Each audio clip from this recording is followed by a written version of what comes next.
नेता के घर में ईडी का छापा पड़ा, दिमागी सेलिब्रिटी के यहाँ ईडी की कार्रवाई। आलम यह है कि ऐसा लग रहा है कि आजकल सीबीआई से लेकर इनकम टैक्स तक सबकी रेड ईडी मार रही है। नेता से लेकर अफसर तक, कारोबारियों से लेकर उद्योगपति तक, अब सब सीबीआई से ज्यादा ईडी की चर्चा करते हैं। तो ऐसे में एक सवाल तो बनता है कि आखिर ये ईडी क्या भला है जिससे आजकल सब इतना डर रहे हैं, और इसका काम क्या क्या है? क्या सच में आजकल ये सीबीआई से लेकर इनकम टैक्स का काम खुद ही संभाल रही है? चलिए जानते हैं ईडी है क्या और करता क्या है।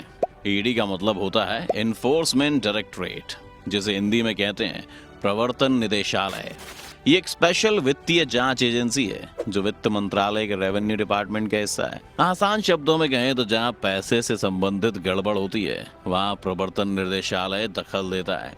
यानी अगर किसी ने फर्जी तरीके से पैसा इधर से उधर किया है, जुगाड़ लगाकर काले पैसे को सफेद बनाया है, या विदेशी पैसों से जुड़ा हुआ कोई कांड किया है, तो वो ईडी के रडार पर आ जाता है।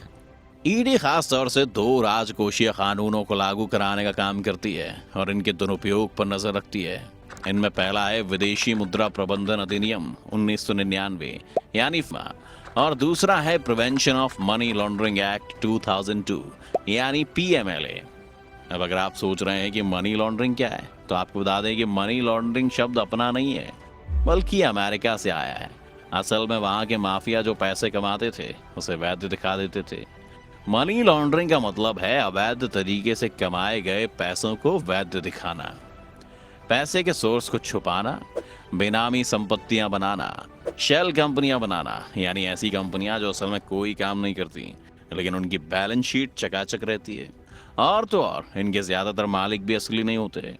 मनी लॉन्ड्रिंग निरोधक अधिनियम 2002 यानी PMLA के तहत काले धन को सफेद बनाने वालों पर नकेल कसी जाती है। ये कानून 1 जुलाई 2005 से प्रभाव में आया है, जिसके तहत ईडी को आरोप के खिलाफ केस चलाने, संपत्ति जब्त करने, कुर्की करने जैसे अधिकार होते हैं। ये मुकदमे स्पेशल PMLA कोर्ट में चलते हैं। अब अगर FEMA की बात करें तो FEMA 1 जून 2000 से लागू है और विदेशों से जो भी पैसा आता या जाता है वो इसके दायरे में आता है, चाहे वो किसी बिजनेस के नाम पर हो या किसी NGO के नाम पर या फिर किसी इंडिविजुअल के जरिए। ईडी निगाह रखता है कि विदेशी पैसे से कोई खेल तो नहीं हो रहा, और कोई खेल होता है तो उस खेल की ईडी जांच करती है। आरोप साबित होने पर जो अमाउंट इसमें शामिल है उसके 3 गुने तक का जुर्माना लगाया जा सकता है। 21 मई 2002 तक एक और कानून प्रचलन में था, जो था विदेशी मुद्रा विनियमन अधिनियम 1973 यानी FERA। इस कानून के तहत जो मुकदमे दर्ज हुए थे या कारण बताओ नोटिस दिया गया था, ईडी उन पर भी कार्रवाई करता है। भगोड़े आर्थिक अपराधी अधिनियम 2018 के तहत ईडी उन लोगों के मामले को भी देखता है जो आर्थिक अपराधों को अंजाम देकर भारत से फरार हो चुके हैं और कानून से बचने की कोशिश कर रहे हैं, जैसे मोदी और माल्या। इनके अलावा PMLA के तहत जो मामले दर्ज हैं उनमें दूसरे देशों के साथ सहयोग लेने का काम भी ईडी करती है। कैसे काम करता है ईडी? अब ये तो हो गया कि ईडी क्या काम करती है। अब हम देखते हैं कि ये कैसे काम करती है। प्रवर्तन का मतलब होता है बाध्य करना या लागू करना, और निदेशालय यानी निदेश प्लस आलय का मतलब होता है ऐसा घर जहां से किसी कानून, विधि या उसके स्वरूप को बताया जाए।